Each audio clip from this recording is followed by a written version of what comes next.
Jornal Rio Doce de hoje está recebendo a presença do coordenador e professor Mauro, do curso Ciências Contábeis da Univale. Boa noite, Mauro. Boa noite. Eu gostaria que você iniciasse a nossa entrevista explicando para o pessoal de casa o que seria um economista. Veja, o economista é um profissional que foi preparado para fazer estudo de mercado, para identificar tendências, oportunidades e ameaças, fazer estudos macro e microeconômicos, que serão variáveis que servirão de subsídio para que os administradores das empresas, por exemplo, ou os governantes do Estado possam fazer os seus planejamentos estratégicos e, em função dessas tendências, definir direcionamentos para que isso possa ser colocado em prática em prol dos resultados que essas organizações efetivamente têm. E como nós podemos economizar durante o ano para nós não termos preocupações? Veja, aqui agora nós já estamos entrando no aspecto financeiro, Nós temos, é importante ressaltar que nós temos duas dimensões para ser tratada dentro dessa sua pergunta, que é a questão econômica, que é o que fazer, por que fazer e para que fazer.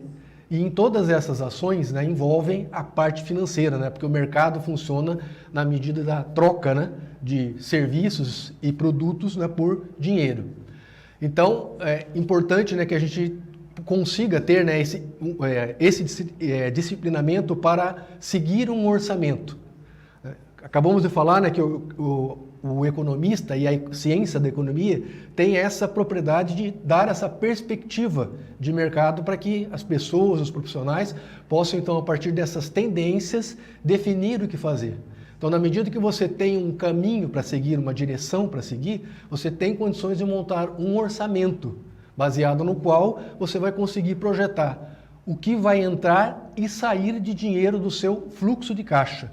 E a partir dessa gestão de fluxo de caixa, do monitoramento e controle de entradas e saídas de dinheiro desse orçamento, desse fluxo de caixa, então você tem que conduzir, matematicamente falando, dentro da matemática financeira, que as entradas do teu fluxo de caixa sempre sejam maiores do que as tuas saídas de fluxo de caixa. Isso vai fazer com que sobre dinheiro e a partir desse dinheiro que estaria sobrando, você vai poder decidir o que fazer com isso, se gastar para o seu benefício próprio, se fazer reserva para contingências, para coisas que não foram previstas, ou para fazer investimentos, fazer um novo curso, comprar um carro, comprar uma casa, dentro desta regra, sempre pensando nisso, Eu estou no momento presente olhando para o futuro. O que eu vou fazer lá na frente? Não adianta você pensar no agora.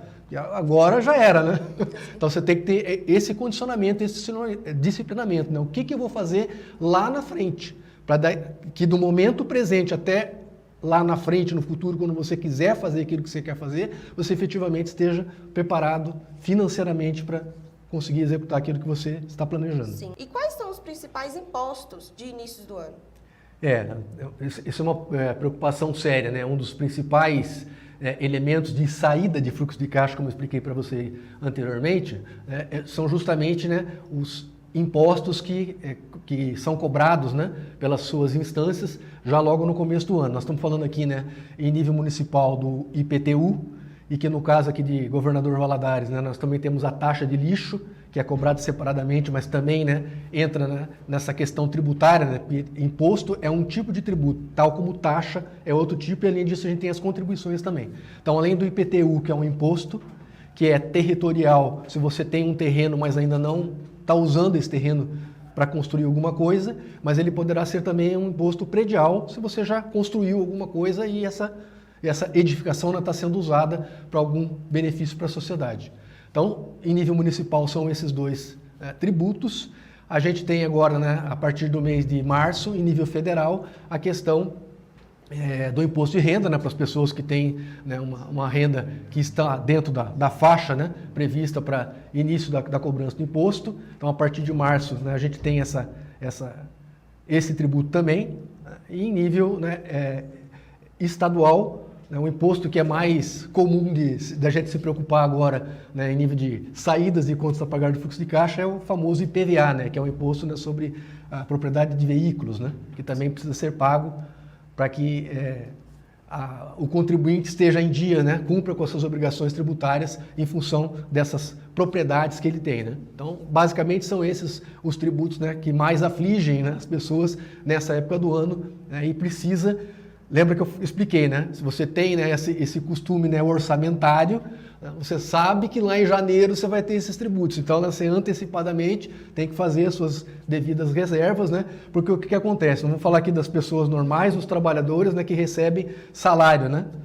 Muitos, né, estão voltando de férias, daí pegou o adiantamento de férias, vai receber menos o salário agora, etc e tal, né? E o principal, né, que as pessoas precisam entender, nessa época do ano, você não vai receber mais salário porque você tem os tributos para pagar. Você vai receber a mesma coisa e vai ter que pagar os tributos. Então, se você não previr isso antecipadamente, quando chegar na hora de pagar, certamente você não vai ter o recurso financeiro para isso e não vai conseguir pagar, vai ficar, portanto, inadimplente, né? E esse tipo de inadimplência vai gerar uma série de problemas para a pessoa depois, na medida que ela quiser interagir no mercado, na economia, por causa que está em débito com o Estado de maneira geral.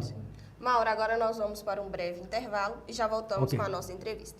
O Jornal Rio Doce volta em alguns instantes.